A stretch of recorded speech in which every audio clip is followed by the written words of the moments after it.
And Mr. Rivers. It was Thursday, April 12th, in 1945. Nobody knew when World War II was going to come to an end. But there was no doubt as to the outcome. The momentum on the side of the Allied troops, Allied nations, was getting victory after victory. American troops had recently pushed through enemy lines to reach the heart of Germany by this time, and this was after a huge Allied sacrifice at the Battle of the Bulge to make those gains. In the Pacific, General Douglas MacArthur had secured the Philippines, and the U.S. Marines had raised the American flag on the island of Iwo Jima, also with great Allied sacrifices. President Franklin Delano Roosevelt was recuperating at his cottage in a place called the Little White House in Warm Springs, Georgia. It's a charming house out in the woods that is open by the National Park System to tourists. It's a beautiful little spot to go visit. Well, he would go there on occasion to restore because he was suffering from polio for a number of years, and he would go to have his therapy in the warm springs, the natural springs there. But he was also weary this time from a very long journey to Russia for the Yalta Conference. It was a cold, drizzly day in Washington, D.C. that April 12th.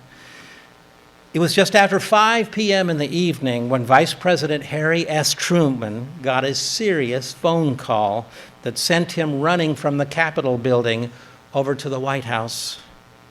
You see, Harry Truman was vice president for only 2.5 months at the point when he got this phone call. This was into Franklin Roosevelt's 4th term of office. He ran upstairs to the second-floor study where Mrs. Roosevelt had her study, and it was evident from the faces of those people in the room something was seriously wrong. Mrs. Eleanor Roosevelt stepped forward. She put her arm on Harry Truman's shoulder and told him quietly, "The president is dead." Harry Truman's eyes filled with moisture, flooded with tears. He quickly took charge of the situation, though, and he arranged a cabinet meeting with some 24 cabinet members and sat down to start engaging with his cabinet. He didn't have the usual fanfare of a swearing in of a president. He was sworn in right then and there, but it was in an atmosphere charged with grief at the time. And so Harry S. Truman was sworn into office as a 33rd president of the United States that afternoon. What made this down-to-earth, non-college educated farmer, army captain, merchant, politician prepare for such a sudden call to leadership as happened that day? What kind of leader was the country going to get after Franklin Roosevelt was such a beloved president, again, serving into his 4th term of office? What made the man who would become the leader of the free world after the end of World War II? In a single word, I'll emphasize throughout this message today, integrity. Integrity. I'd like to talk about this aspect, this marvelous attribute of leadership that God wants all of us to train in and to exercise. Integrity. And of course, that's my title today, integrity. I chose this title, integrity, today because it's a big word. It's filled with meaning. It's full of impact. It's full of purpose, especially in light of the current, shall we say, confusion and just the lack of smoothness in this latest presidential election that we've been watching on the news. Again, this morning I could see things are still being contested, and they may be for weeks, even though one party has declared a president of the United States at this moment. Integrity, from the International Bible or Standard Bible Encyclopedia, means simplicity, as in simplicity of one's intentions, also soundness, also completeness. Again, I mentioned integrity is a big word, covers important meaning. The meaning of integrity is equivalent to being honest, sincere, genuine, having moral soundness. The word integrity comes from the word integer, or I'm holding up one finger right now, integer. That's where it comes from. What does it mean in that sense? It means oneness, singleness of purpose, the opposite of duplicity. It carries the meaning of sincerity of heart and intention, truthfulness, uprightness. So there are a lot of adjectives that you could use to describe the word integrity in the English language. It's fundamental to good character. Now, the word integrity doesn't actually occur in the New Testament, but its equivalent can be seen in the Bible. The equivalent would be sincerity, truth, having a pure heart. Can you picture a time in American history, in actually many of us sitting here in our lifetimes, when there weren't outrageous scandals, doublespeak, tricks, lies, cover-ups in finance and politics? You remember a time? Yes, there have always been those things, especially in an open democracy, but there has also been freedom of speech and there's been a freedom of the press. That's another issue altogether right now, but standards used to be a good bit higher at the top levels of leadership than they are today. There was a period in American history where honesty and integrity were actually highly valued at the top levels of government. Not by everyone, I mentioned, but by a significant majority. It was an ideal to strive for, and which our school children were taught to uphold. There has always been political chicanery in our democracy, in our history of democracy, but events are eroding the trust of the American public right now, in which they will say, in the next 4 years, the next general election, will they trust the process? You're seeing this more and more in commentary on conservative news. Will Americans trust the general election process 4 years from now? It's a big question mark. Here's some political theme humor showing that this has been something that has never been an absence of, even in our democracy. Abraham Lincoln, with a bit of self-deprecation, which is just showing our human side. He said this: "If I were two-faced, would I be wearing this one?" He said that tongue-in-cheek because he wasn't the most attractive face, and he knew it. He says, if I were two-faced, would I be wearing this one, in humor? Teddy Roosevelt was commenting one time on the corruption he saw in Congress, the U.S. Congress. He said, when they call roll in the Senate, the senators do not know whether to answer present or not guilty. Because he knew there was corruption going on. When Ronald Reagan was shot in a failed assassination attempt, he quipped to the surgeons who were rolling him into the operating room. He said, "Please tell me you're all Republicans." And then here's some anonymous political humor. I don't know who wrote this, but a new federal employee, a lady, felt a combination of excitement and anxiety about meeting the strict standards of discretion and respect that our government imposes on its workers. Fearful of making any mistakes, she decided to read up on all the procedures and standards on the Federal Office of Personnel Management webpage. She was puzzled, though, when she clicked on the last page of all these regulations and stipulations on how to be a proper government employee. The last page read, "Ethics policies coming soon." Truth be told, it's an imperative that the highest offices of the land maintain integrity if they're going to win the trust and credibility of the American public. I have some excerpts I want to read from a book that I introduced with one sentence a week ago in my last sermon. And this is from William Bennett, Secretary of Education at the time that he wrote this book, Death of Outrage. Now, his book, Death of Outrage, was written in 1998.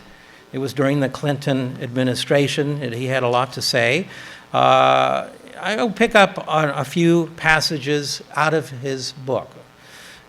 Page 35, I read to you last week. Polls tell us that Americans agree overwhelmingly about the importance of moral matters. These days, Americans care especially about the problem of moral decline, and he includes drug use, collapsing families, crime, vulgarity, and incivility.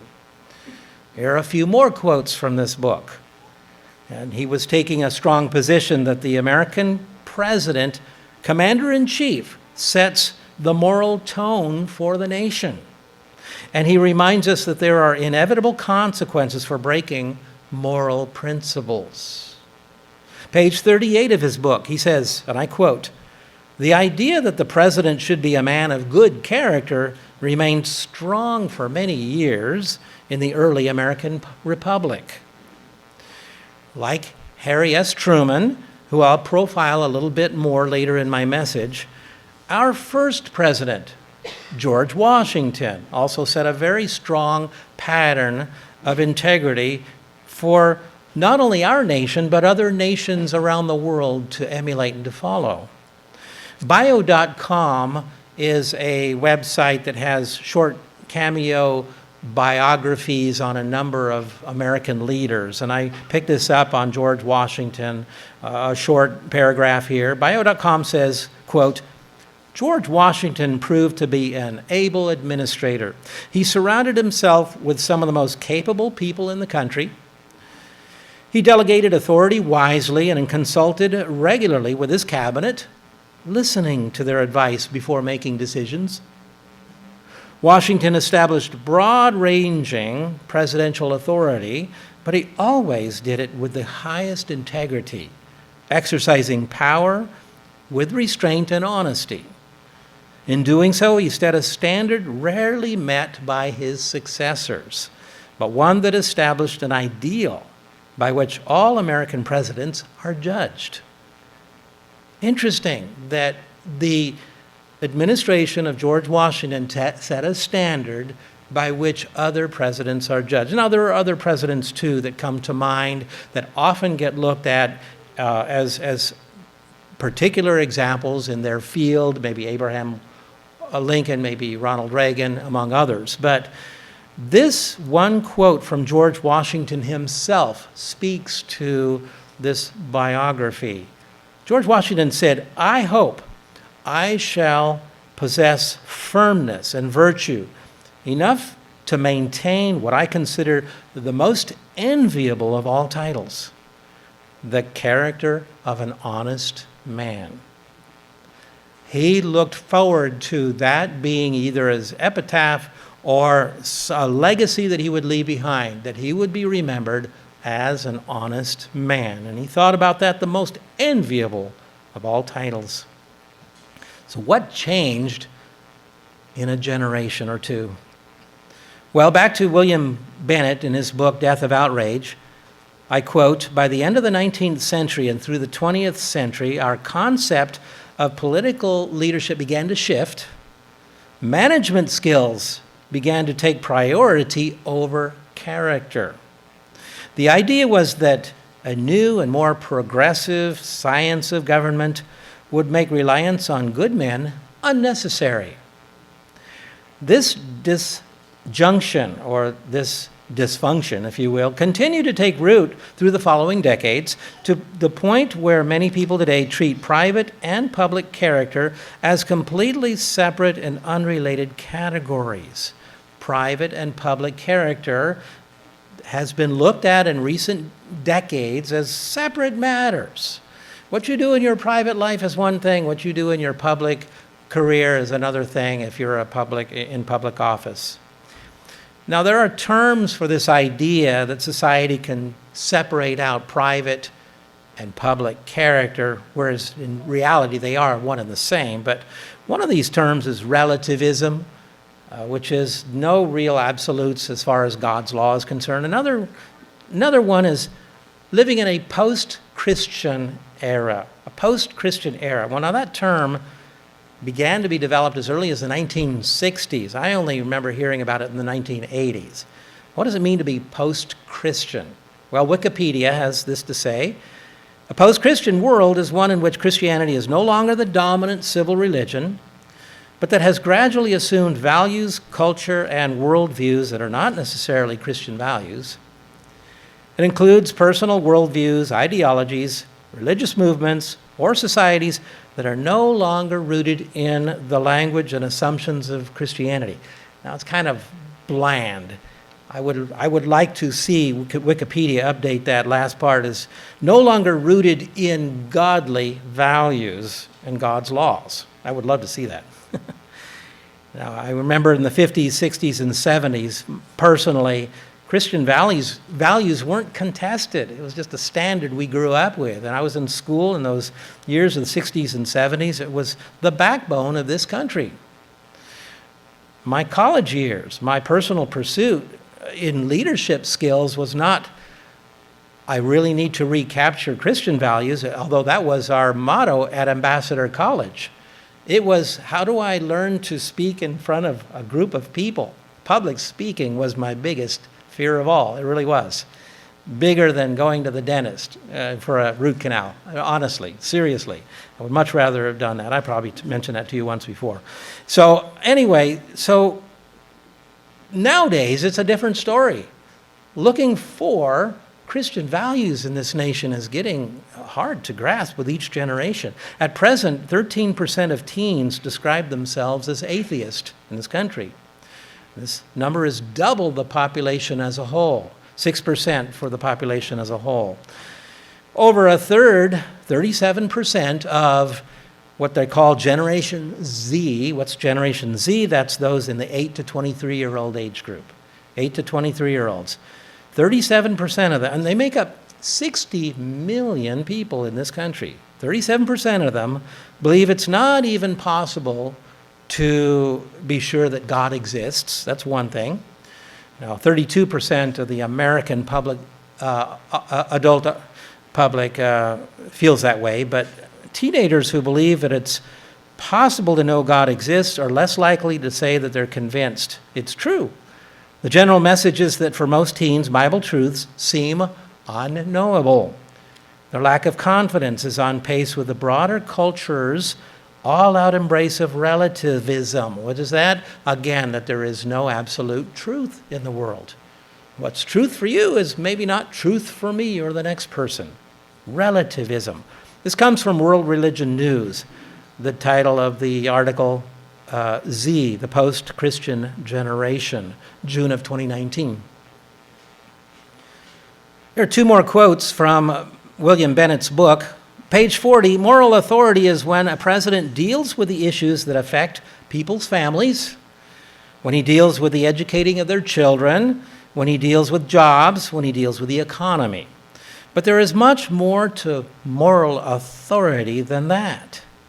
All of us, especially the young, need around us individuals who possess certain nobility, the qualities of human excellence, worth imitating and striving for. You grasp what he's saying here. We all need examples, especially from those that are above us in leadership positions, from parents to pastors to administrators to school principals to on up to the highest office of the land. Page 41, character education depends not only on the articulation of ideals and convictions, but on the behavior of those in authority. There again, William Bennett's book, The Death of Outrage. Please join me in Ezekiel in your Bibles. Ezekiel 22 and verse 26. Ezekiel 22 and verse 26. We're going to see a couple of things that were happening in Judah at the time that God sent this prophet, Ezekiel, to warn the nation. Some of you might be watching Dr. Ralph Levy's new series on FI Online, where he starts into Ezekiel. I watched a couple episodes last night. Episode number 2, he just starts into chapter 1 of Ezekiel. But he indicates, or he shows, that Ezekiel was taken into Babylonian captivity on a second wave. A very first wave came and encroached on Judah, and the prophet Daniel was taken up among a large contingent of people into slavery, all the way into Babylon, which is a long, arduous journey. A second wave of attack, Ezekiel finds himself as a young man taken up into Babylon. There is going to be yet a third wave if the nation of Judah doesn't turn itself around morally. And there would be an utter destruction of the nation, and the rest of the people would be taken into slavery. A very, very few of the poorest people would be left behind. Ezekiel 22 and verse 26, God told him that he could find nobody to stand in the gap or to stand in the breach, since he couldn't find either priest, nor prince, nor prophet to administer justice and righteous leadership. God will point out those three offices of leadership: priest, prince, and prophet. We can see the history of the decline of that society when it abandoned God's laws and values. So let's read together. Ezekiel 22, verses 26 through 31. Her priests have violated my law and profaned my holy things. They have not distinguished between the holy and the unholy, nor have they made known the difference between the unclean and the clean. They have hidden their eyes from my Sabbaths so that I am profaned among them. Verse 27. Her princes in her midst are like wolves tearing the prey, to shed blood, to destroy people, to get dishonest gain. Verse 28. Her prophets plastered them with untempted mortar. That just means whitewashed the deeds of the other leaders. Just minimalizing them, ignoring the issues that were tearing down the morality of the country. God continues, these prophets were seeing false visions, divining lies for them, saying, "Thus says the Lord God," when the Lord had not spoken. There's another word for that. It's called false prophets. Completely misled, and they misled the country. Notice again, priests, princes, prophets. They're all leader figures. Verse 30, so I sought for a man among them who would make a wall and stand in the gap before me on behalf of the land, that I should not destroy it, but I found no one. It's a very interesting comment, what it means to stand in the gap for a nation. God is explaining that the priests, the princes, the false prophets, all failed as they didn't have the personal integrity to even make intercession for Judah with God. There were some noble servants of God who did stand in the gap. But in this case, these leaders of Judah, there wasn't sufficient righteousness in them to appease God and to appeal to God. When I say appease, I should say appeal to God to not destroy the nation. You see, there were virtuous leaders who just stood in the gap for nations that were on the brink of destruction. Abraham was one of the early ones in the Old Testament. He actually made a case for Sodom and Gomorrah, didn't he? And he starts having this conversation with God, and he gets down to, if there are just 10 people, God, would you destroy Sodom and Gomorrah for the sake of 10 righteous people? God says, no, for 10 people, I will not destroy it. Well, we know the outcome. There weren't 10 righteous people in those nations. God did bring disaster, but Abraham stood in the gap for them, appealing to God. Moses stood in the gap for his people Israel when they were out in the desert. After those 10 times, God was tested by the Israelites, and those times God showed such forbearance for those stubborn-necked, stiff-necked people. Moses says, if you destroy them, because God says, I am going to destroy this people. And Moses, I can make of you a brand new nation. I can start over again with you and your progeny. But Moses steps in. He stands in the gap for Israel and says, God, if you do this, the surrounding nations will mock at you, and it will take away from your glory if you do this. If you destroy your own people that you brought out of the wilderness, they will laugh you to scorn, God. God had a listening ear. He listened to Moses. Moses stood in the gap for them. God allowed them to live. Now, he punished them by leaving them out in the desert for 38 more years, but nonetheless, he didn't destroy them. In Ezekiel's day, God couldn't find one person in leadership who would stand in the gap to persuade the people of Judah to amend her ways, which would have prevented her destruction.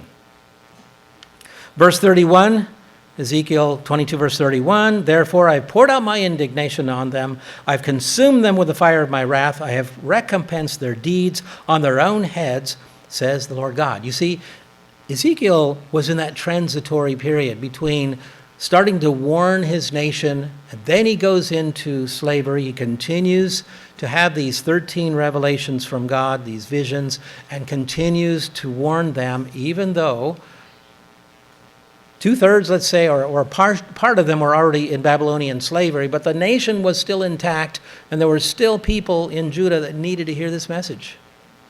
And they did not change their ways. God determined he would send Babylon as the final conquering force to humble the nation of Judah, and it was over a period of 20 years, and he did finally destroy the nation because they did not turn from their wickedness. Remember how God commanded all the kings of Israel to read from the scriptures all the days of their life in order to judge and rule with fairness and equity? Please turn with me to Deuteronomy 17, verse 15. And a number of you in this room have heard me expound on this part of Scripture a couple of times since being here. But Deuteronomy 17, verse 15, is that time when Moses is telling the Israelites, God knows your hearts. You are going to ask for a king sometime in the future. I want to be your king, God says, in effect. But when you cry out for a king, he must follow these instructions to rule with justice and equity. So here's a strong reason for each king of Israel to write a personal copy of the book of the law. Deuteronomy 17, verse 15, you shall surely set a king over you, whom the Lord your God chooses, one from among your brethren, a fellow Israelite. You shall set as a king over you. You may not set a foreigner over you, who is not your brother. We skip to verse 18 through 20. Also it shall be when he sits on his throne in his kingdom that he shall write for himself a copy of this law in a book that scholars feel at least includes at the heart and core Deuteronomy chapters 4 through 26, the heart of the book of the law. Deuteronomy chapters 4 through 26, considered as the heart of this law. And so it is to be given to him from the priests, a copy that was already written prior. And verse 19, it shall be with him, and he shall read it all the days of his life, that he may learn to fear the Lord his God, and be careful to observe all the words of this law and these statutes. So he's to receive a copy, and then he's to take his scroll and write it out word for his own personal use. Verse 20, that his heart may not be lifted above of his brethren, that he may not turn aside from the commandment to the right hand or to the left, and that he may prolong his days in his kingdom, he and his children in the midst of Israel. His own handwriting is the testimony for him or against him. Now, studies have shown that using pen and paper, not keyboards, to take notes boosts memory and the ability to retain and understand concepts. This has been proven in educational theory and studies of learning. This is according to the 2014 issue of Association for Psychological Science. The article was, Some Notes on Note-Taking. You have a child at home and he's so savvy with the keyboard. I mean, it's wonderful. Learning how to type is an incredibly important skill set in this day and age. I was in 8th grade when I went to typing class. I was the only male student in about 100 girls in the class. It was okay. You sat down, the teacher gave you an assignment. She never talked to you until the bell rang. 50 minutes, you opened up your assignment, you started typing on an old mechanical Underwood. It was all mechanical. You tried to increase your speed. You never really looked up. You never looked over and said, wow, there's girls everywhere. It was a kind of a funny scene. I say 100 girls. It might have been 50 or 60. I don't remember, but I was the only guy in the classroom. So anyway, I said to myself, I'm so glad I took typing in 8th grade. It's so important. But now you got young kids who are typing away and they're in trouble, and you say, I want you to write out for me 50 times. I will take out the trash. I will make my bed. I'll clean my bedroom when I'm asked. And the child says, oh, Mom, let me just do it on the typewriter. I'm so much faster on that now. Mom's wise to that. Yeah, right. It's called copy and paste, copy and paste, copy and paste. Something about writing, it's so important. Angela was telling me about a week ago. She said, honey, I found about, I don't know, maybe 20 of these little booklets that we keep with us at church every week of all the notes she's taken the last 20 years, maybe 30 years. And she said, I'm not sure what to do with them. And I said, I say the same. I've got a big stack of them. I say, I don't ever go back and read them anymore. But there was something important about writing those notes out. That's the important part. I told her that at the time. I wasn't even thinking about this sermon, but I said there was something important about writing those notes out. Let's turn to Leviticus 6 and verse 1 together. Leviticus 6 and verse 1.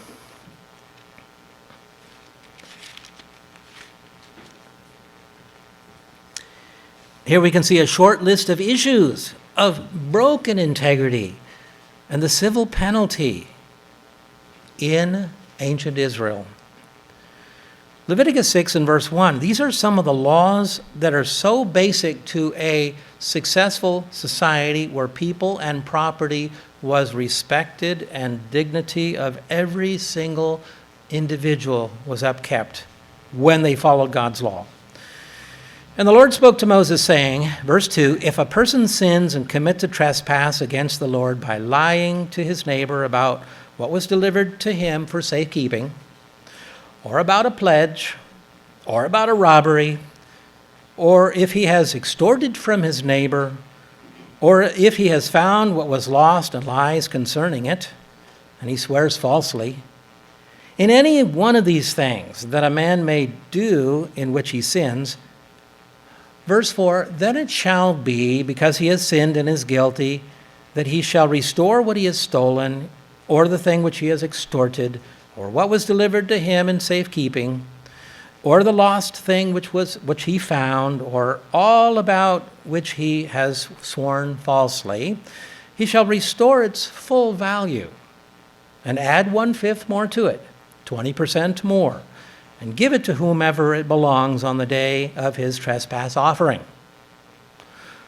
Now, this could be done voluntarily, but if there was a rule of law and there was an administration of judges and priests and administrators enforcing God's law, then these people would come to account. They would go before the judges and be decided. Cases would be decided. And then he would have to bring an extra 20% to make good to his neighbor, whatever it was he defaulted on. Leviticus 19, verse 35. We continue. Leviticus 19, verse 35, on dishonest weights and measures. You shall do no injustice in judgment, in measurement of length, weight, or volume. You shall have honest scales, honest weights, an honest ephah. That was a dry measure, like for grain. And an honest hin, that was for fluid measure, like olive oil or wine or cow's milk or something. I am the Lord your God, who brought you out of the land of Egypt. Therefore you shall observe all my statutes and all my judgments, and perform them. I am the Lord. I'm very thankful we live in a land where there are checks and balances in place, administrative offices of the government that make sure that when we go to the gas station, those machines are calibrated. You get exactly a gallon of gasoline. Or you go to the store and you pick up a box of crackers. It says 10.7 ounces on it.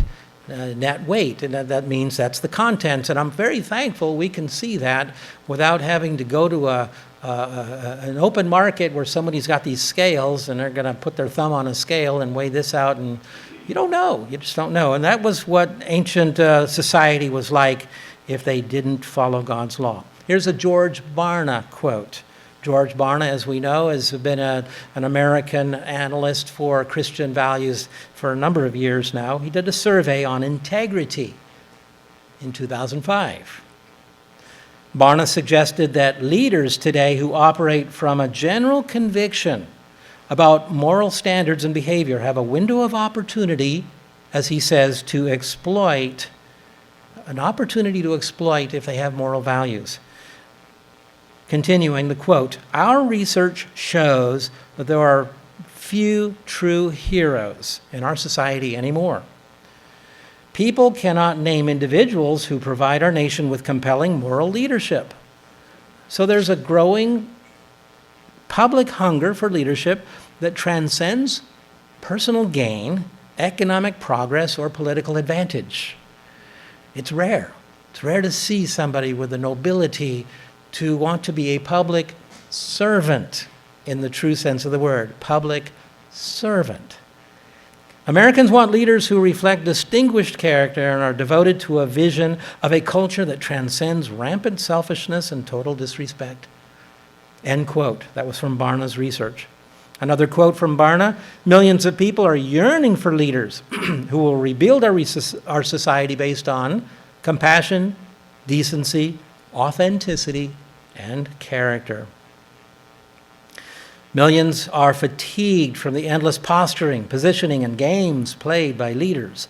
This is one of those moments in history when genuine, fervent leaders of righteous character and with a vision to foster higher ideals can galvanize the public will for a better society." And we all know what God is doing with his called out ones in this age. He is training us to fill those positions for 1,000 years.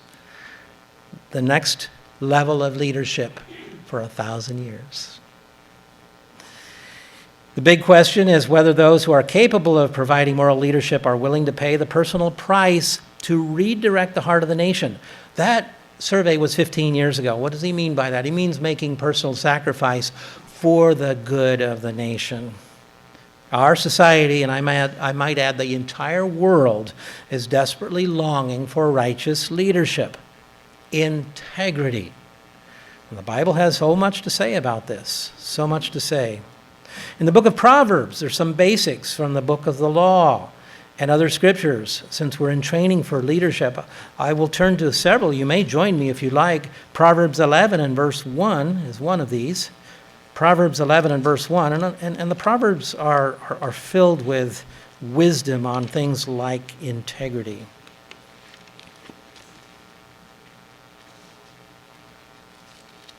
Proverbs 11 and verse 1 through 3. "Dishonest scales are an abomination to the Lord, but a just weight is his delight." We already saw what God's law stipulated on that. Verse 3, jumping to verse 3, "The integrity of the upright will guide them, but the perversity," the NIV says, "the duplicity of the unfaithful will destroy them." Duplicity, again, saying one thing, but really meaning and thinking another. Speaking with forked tongue, the Native Americans would say back in the days when there were these white men who were dishonest and making contracts and for plots of land and different things in American, early American West especially, or America in general. White man speaks with forked tongue, some would say, when they defaulted on their promises. Another one, Proverbs 20, verse 7. Proverbs 20 and verse 7. "The righteous man walks in his integrity, and his children are blessed after him." There is a blessing to be passed on to the next generation for those who walk in their integrity, for the next generation to be blessed. Proverbs 28, verse 6. Proverbs 28, verse 6. "Better is the poor who walks in his integrity than one who is perverse in his ways." though he even might be rich. Wealth is no answer for lack of integrity. In the book of Proverbs, back to the profile of President Harry S. Truman for a moment. Harry Truman has been often cited as one of the most honest presidents in American presidential history. Everyone in public view and prominent positions will have their critics. This is an axiom that one of my favorite authors, John Maxwell, in his book, The 21 Irrefutable Laws of Leadership, in his Maxwell's Leadership Bible, and many, many other 25 or more different books he's authored. But he says, here's one thing a leader can count on. Every leader is going to be criticized. The higher up a leader gets, the more criticism he's going to get, right or wrong. Sometimes it's justified, sometimes it's way off base. And then so John Maxwell teaches the leader how to accept or how to work with criticism and to do some self-analysis to see if it sticks, see how widespread the complaint is, if it's one person and everyone else is saying something different, and so forth. But every leader is going to be criticized. Harry Truman was no exception. Eric Severeid was a journalist who observed Truman at close range. And he would say for nearly 40 years later about Truman in a biography, he would say, I'm not sure he was right about dropping the atomic bomb to end the war with Japan. I'm not sure about invading Korea. But remembering him reminds people that what a man in that office ought to be like. It's character, just character. He stands like a rock in memory now. That according to a journalist, Eric Severeid. Speaking of Harry Truman's integrity, here was a little illustration recorded by a biographer of his. And one evening at the historical peace talks in Potsdam, Germany, he was with Winston Churchill and with Joseph Stalin, the big three leaders of the world at that time. A young Army public relations officer hitched a ride in President Truman's motorcade. The officer got in, closed the door, and asked President Truman if there was anything that the president wanted, anything at all, just say the word, anything, like women. Harry Truman quickly got a very stern look on his face, and he looked and he said, listen, son, I married my sweetheart. She doesn't run around on me, and I don't run around on her. I want that understood. You see, Harry Truman was faithful to his wife, Bess, for 53 years, and she to him. That speaks to integrity. Please join me in Job 31 and verse 1. Job 31 and verse 1. Job is a massive book, but I'll look at just a few short passages here with you on this point of integrity. As we know, Job was suffering. He was involved in a massive contest in the spirit realm. He had no clue why. It wasn't until the end of the story that he came to understand and grasp a little more of what God was doing in his life.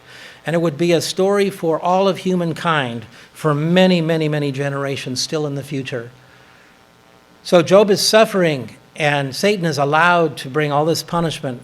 At some point, 3 friends of Job come to comfort him, come to sit with him and try to give him some comfort.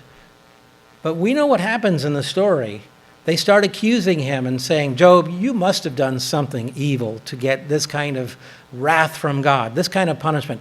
What did you do? Just confess to God and he will take away this severe pain and suffering you're going through. All these things that happened to him, and yet Job said, you are miserable comforters, all of you. He says, I don't know what you're talking about. Let's go into here in Job 31, verse 1. Job says, I have made a covenant with my eyes. Why then should I look upon a young woman? Meaning lustfully, of course. Verse 2, for what is the allotment of God from above and the inheritance of the Almighty from on high? Is it not destruction for the wicked and disaster for the workers of iniquity? Does he not see my ways and count all my steps? Verse 5, if I have walked with falsehood, if my foot has hastened to deceit, let me be weighed on honest scales, that God may know my integrity. Let God be my judge, Job says to his three friends who ended up bringing more accusation than comfort.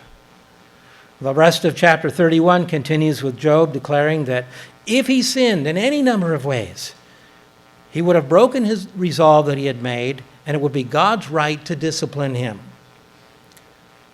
Job 24, verse 1. What happens to individuals or a nation that do lack integrity? He goes into this monologue here, and I'll read from the NIV version on this short section here. Job 24, verses 1 through 12 in the New International Version. Why does the Almighty not set times for judgment? You see here he's still struggling with trying to understand God's fairness and God's judgment. He's still trying to understand it. God has not revealed everything to him till the end of the story.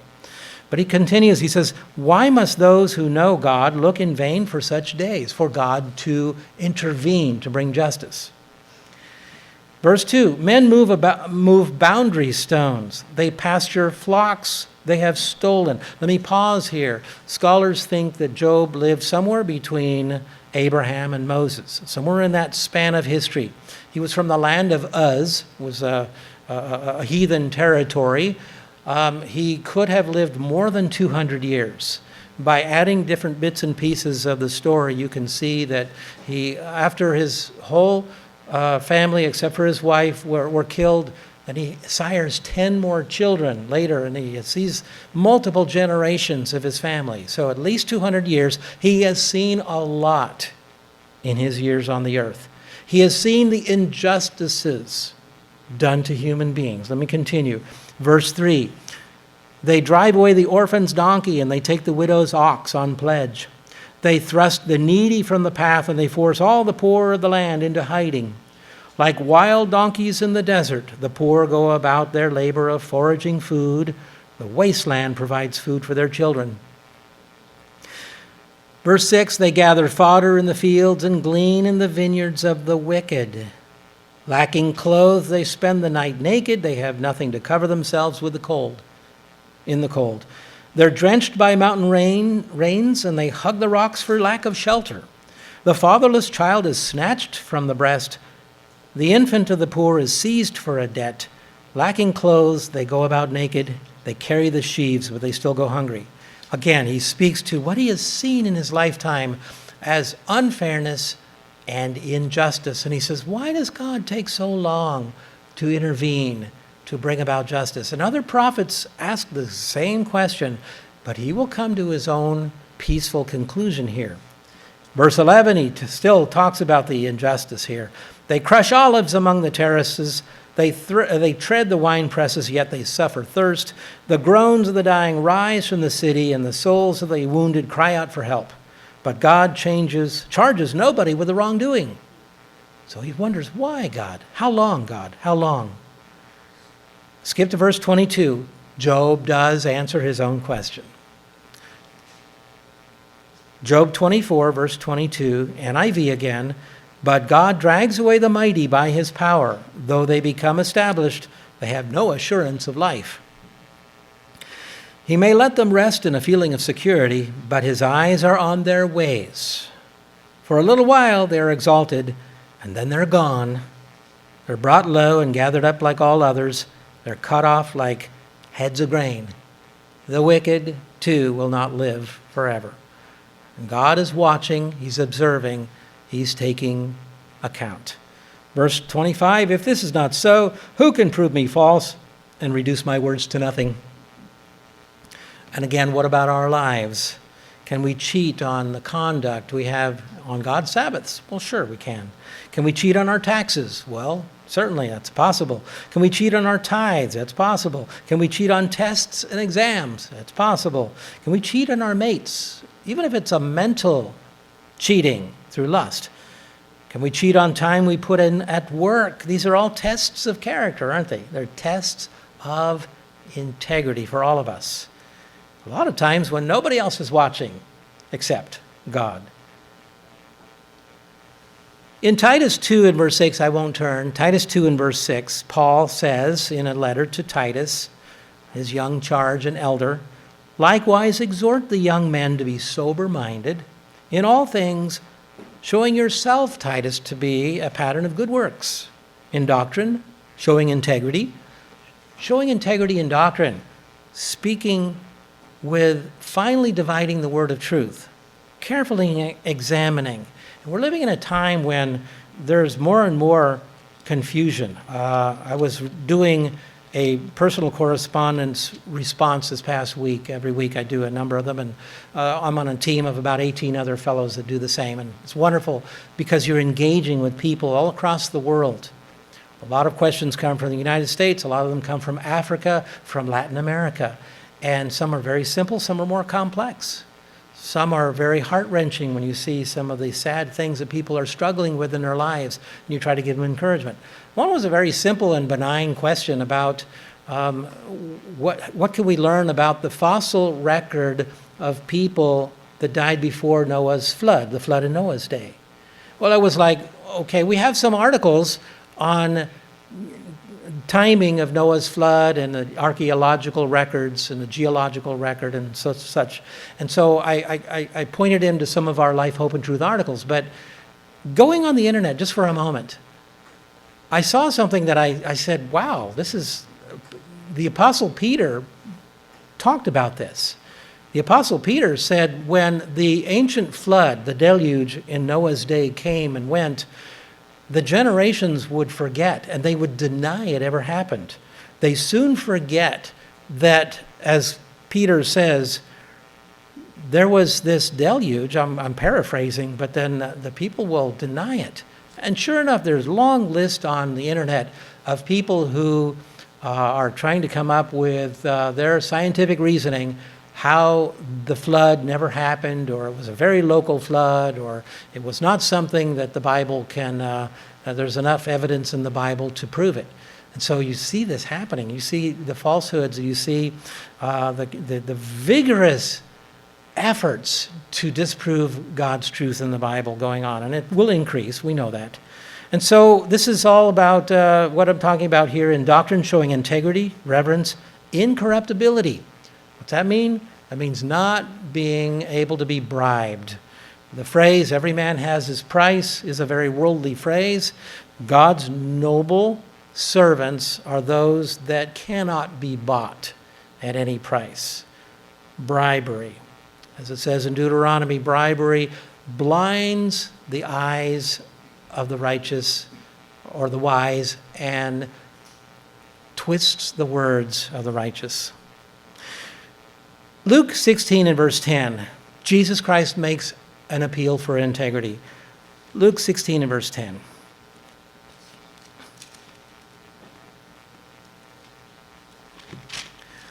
Jesus concludes a parable of the unjust steward. I won't read the whole parable, but just a little part of it.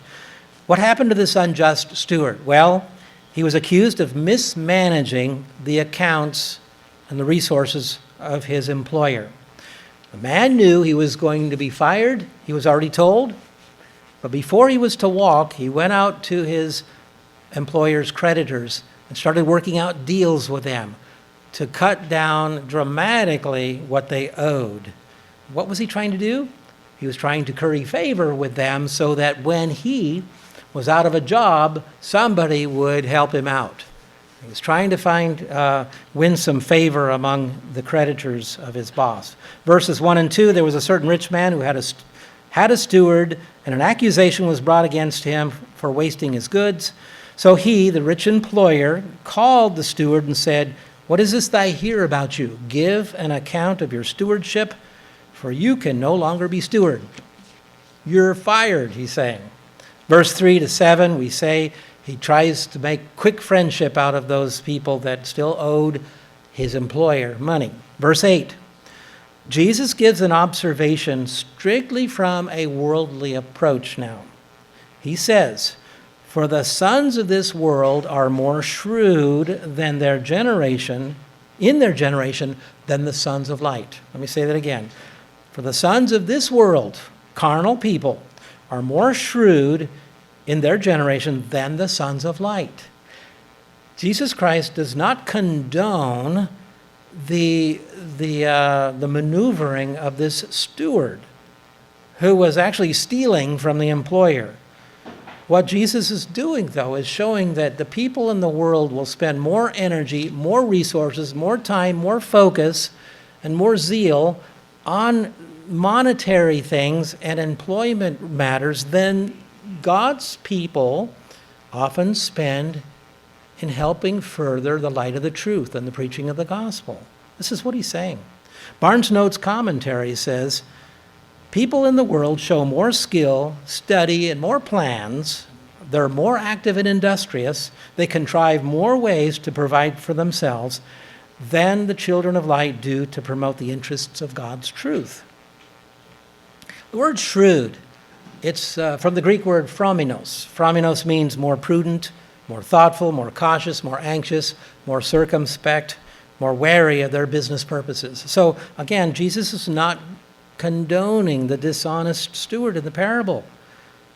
Verse 10, now he goes into the moral of the parable. Verse 10, he who is faithful in what is least is faithful also in much. And he who is unjust in what is least is unjust also in much.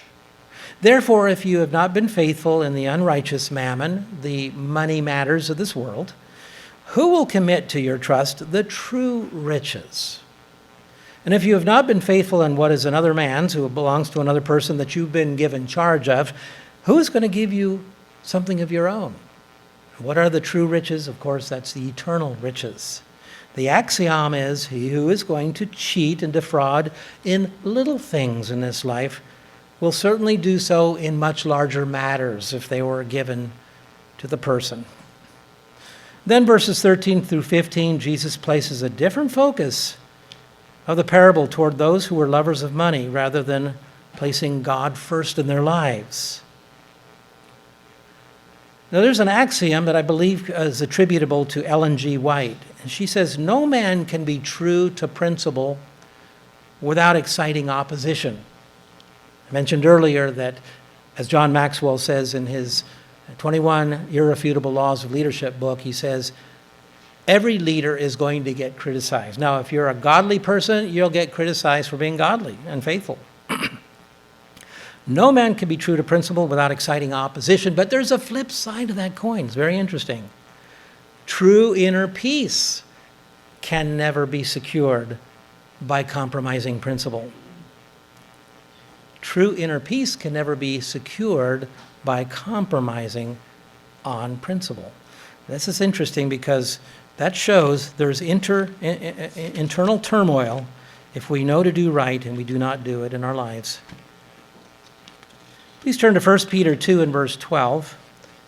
1 Peter 2 and verse 12, we'll see that when the godly lead in integrity, criticism does follow. Criticism just happens to follow. 1 Peter 2 and verse 12, having your conduct honorable among the Gentiles, that when they speak evil of you as evildoers, they may, by your good works which they observe, glorify God in the day of visitation. The day of visitation, when each person stands before God's judgment seat, whatever era of time that is referring to.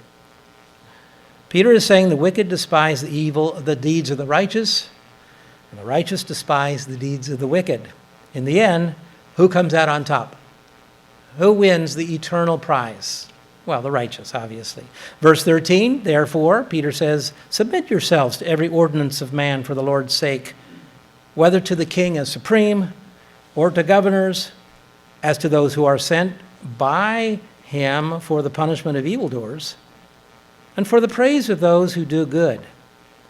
For this is the will of God, that by doing good you may put to silence the ignorance of foolish men, as free, yet not using liberty as a cloak for vice, but as bondservants of God. So God allows a lot of latitude in this day and age, especially in the New Covenant dispensation, the New Testament church, for people to govern themselves more than be forced under oppressive government. There are governments in the world, like communist governments and fascist governments, where the people don't have the freedom to make choices like you and I do. And God, he'll take that into account someday. But for the people that are the most free, he will take that into account as far as our own personal choices we make in this life. Integrity is at the heart. Back to Harry Truman one last time. During Harry Truman's presidency, it was an extremely delicate time in the world at the end of World War II. At the end of World War II, there were 12 million just American soldiers in uniform. And all of a sudden, with the surrender of Germany and Japan, 7.6 million of them hopped onto ships that carried them back to American shores. An enormous flow back into the United States of those people that were in foreign lands. There was a wonderful excitement. The nation was on a high, but not all was at peace in the world. There was this growing threat of communism in Eastern Europe and Asia. With the Truman Doctrine, there was this promise to aid the most impoverished countries, and that included Turkey and Greece, and Eastern European countries and Western European countries, because America had deep interest and concern for the security of these smaller nations to give them a hedge against communism, which was expanding across the globe in poorer countries that were definitely decimated by the war. The ruin of Europe was ripe for communist takeover. And so the Marshall Plan was the economic recovery plan that Harry Truman made sure Germany would not fall to another dictator, Joseph Stalin. With the Berlin Airlift, he emphasized American courage in the face of these threats from communist Russia. Truman's philosophy was that if you did your very best and that you were honest and kept true to your word, at least you wouldn't be condemned for not trying.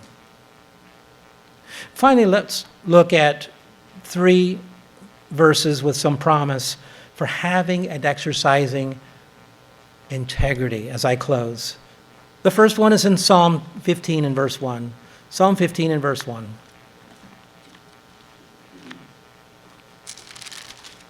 This is the Psalm of David where he asks, who is going to be in your kingdom, God?